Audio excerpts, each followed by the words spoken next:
Pada pertemuan minggu lalu, kita sudah membahas tentang perkembangbiakan tumbuhan secara vegetatif. Vegetatif atau secara aseksual, yaitu tanpa melalui peleburan antara sel kelamin jantan dan kelamin betina. Dibagi menjadi dua, ada secara vegetatif alami dan vegetatif buatan. Sedangkan perkembangbiakan secara generatif atau seksual, yaitu perkembangbiakan secara peleburan antara sel kelamin jantan dengan sel kelamin betina. Pernahkah kalian berpikir bagaimana cara perkembangbiakan tumbuhan yang terdapat di sekitar kalian? Baik di lingkungan rumah, di lingkungan sekolah, dan bagaimana cara penyerbukannya? Mari kita simak bersama-sama. Adapun tujuan pembelajaran pada hari ini adalah siswa mampu yang pertama mendeskripsikan bagian-bagian bunga dengan benar. Yang kedua, siswa mampu mendeskripsikan fungsi dari bagian-bagian bunga dengan benar. Yang ketiga, siswa mampu menjelaskan macam-macam penyerbukan pada tumbuhan dengan benar. Biakan vegetatif pada tumbuhan terjadi melalui pertemuan antara sel kelamin jantan dengan sel kelamin betina. Adapun perkembangbiakan generatif pada tumbuhan Angiospermae itu diawali dengan pembentukan sel kelamin jantan dengan sel kelamin betina. Selanjutnya terjadilah penyerbukan. Organ reproduksi atau organ alat kelamin pada bunga yang jantan itu disebut dengan benang sari, sedangkan alat kelamin betina pada bunga itu disebut dengan putik. Oke, struktur bunga dan fungsinya. Struktur bunga pada angka 1 atau nomor 1 itu nama bagian bunganya adalah mahkota bunga. Fungsinya menarik perhatian serangga untuk membantu penyerbukan dan perhiasan bunga. Pada nomor 2, nama bagian bunganya adalah kepala sari. Fungsinya tempat diproduksinya serbuk sari. Kemudian yang nomor 3 itu adalah tangkai sari, alat penyokong kepala sari agar kepala sari memiliki posisi yang pas dengan kepala putik agar penyerbukan berjalan dengan lancar. Kepala sari dengan tangkai sari itu adalah bagian dari benang sari yang tadi adalah alat kelamin jantan pada bunga. Yang nomor 4 adalah putik. Kepala putik. Putik terdiri dari kepala putik dan tangkai putik. Di sini ada nomor 4 dan 5. Kepala putik fungsinya tempat jatuhnya serbuk sari pada saat penyerbukan. Yang nomor 5, tangkai putik fungsinya penyangga kepala putik agar kepala putik memiliki posisi yang pas untuk menangkap serbuk sari pada saat penyerbukan dan tempat jalur masuknya inti generatif serta inti vegetatif ke ruang bakal biji setelah penyerbukan. Yang nomor 6 berbentuk bulat itu adalah bakal biji, fungsinya penghasil biji setelah terjadi pembuahan. Yang nomor 7 adalah tangkai bunga.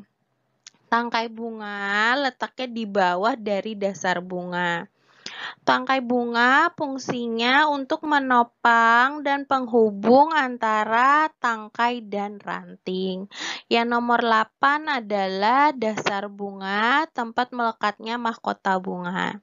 Nomor 9 itu adalah kelopak bunga, fungsinya untuk melindungi bunga ketika waktu masih kuncup atau belum mekar. Selanjutnya kita akan membahas terjadinya penyerbukan atau macam-macam penyerbukan, yaitu penyerbukan adalah peristiwa menempelnya serbuk sari pada kepala putik. Penyerbukan dapat berlangsung secara alami dan buatan. Penyerbukan dibedakan berdasarkan faktor perantaranya dan asal serbuk sari yang jatuh pada kepala putik. Kemudian penyerbukan di sini berdasarkan faktor perantaranya dibagi menjadi 4 ya. Ada anemogami, hidrogami, geodiogami, dan antropogami. Kita bahas satu-satu.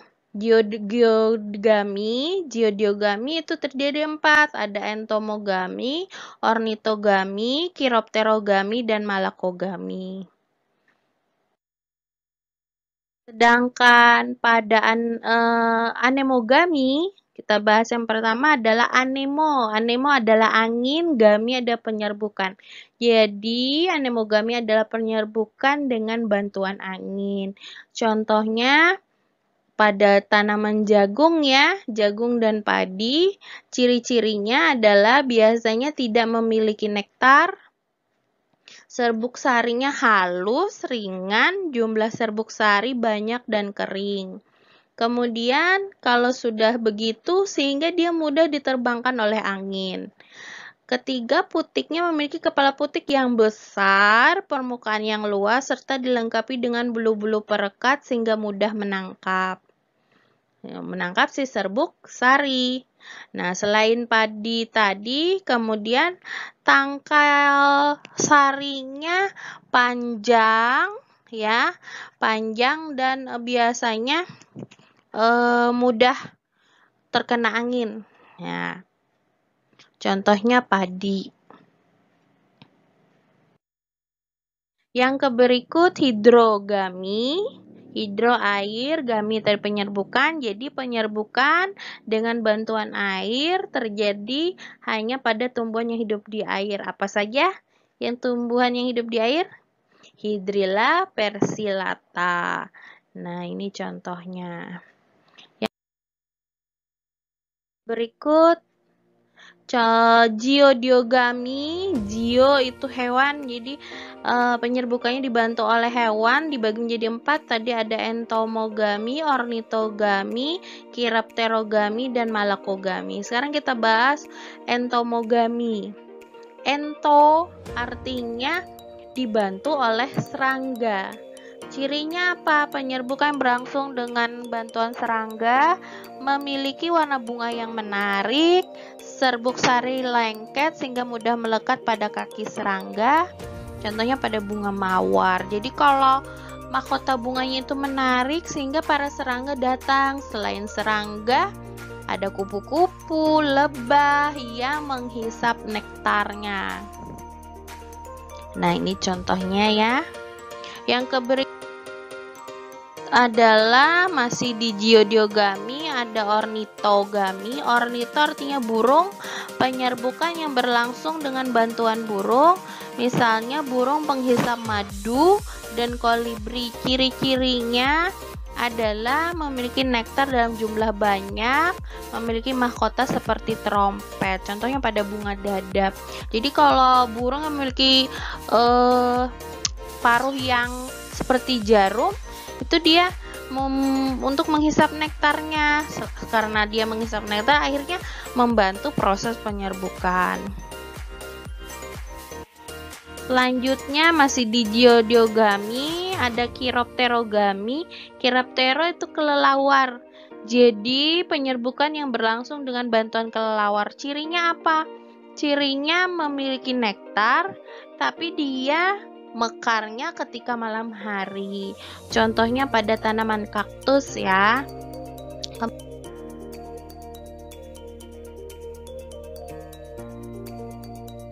Dan ada lagi masih di geodiogami, itu penyerbukan dengan bantuan hewan, ada malakogami. Malakogami di sini penyerbukannya dibantu oleh bantuan siput. Nah, cirinya apa? Bunganya letaknya tersembunyi, kemudian bunganya berbentuk memanjang tanpa mahkota, putiknya tersembunyi dalam kelopak. Nah, contohnya Rhodea japonica. Kemudian yang berikut ada antropogami. Antro itu adalah manusia, antropo. Antropo itu manusia, gami penyerbukan. Jadi penyerbukan dibantu oleh manusia, ada perantara manusia. Biasanya tumbuhan yang berumah dua. Apa itu berumah dua? Artinya dalam satu pohon hanya terdapat bunga jantan dan bunga betina saja, tidak memiliki perantara dalam penyerbukan. Beberapa tanaman serbuk sari sulit bertemu dengan putik sehingga tidak dapat melakukan penyerbukan sendiri. Contohnya apa? Vanili, salak, anggrek bulan. Nah, biasanya dibantu dengan manusia. Nah, berikut berdasarkan asal serbuk sari yang jatuh ke kepala putik, penyerbukan dibedakan menjadi ada autogami, ada geitonogami, ada allogami, dan ada hibridogami. Kita bahas satu-satu. Autogami itu penyerbukan sendiri. Peristiwanya menempel serbuk sari ke kepala putik bunga itu sendiri. Contohnya kelompok bunga Papilionaceae. Jadi ini biasanya bunga lengkap, contohnya kayak seperti bunga sepatu, dia bisa melakukan penyerbukan sendiri karena dalam satu bunga terdapat putik dan benang sarinya. Yang kedua yaitu geitonogami, penyerbukan tetangga. Peristiwa menempelnya serbuk sari ke kepala putik pada tanaman itu sendiri, tanaman lain tapi tumbuhan itu sendiri, jenis itu sendiri. Jadi geitonogami ini disebut dengan penyerbukan tetangga, ya. Penyerbukan tetangga. Contohnya itu pada kelapa sawit. Kemudian ada lagi allogami, penyerbukan silang. Peristiwa menempelnya serbuk sari pada kepala putik yang berasal dari tumbuhan lain tetapi masih sejenis. Contohnya mangga. Kalau pada bunga, bunganya masih warna merah, sama-sama merah. Tuh ya. Kemudian ada penyerbukan hibridogami atau penyerbukan bastar.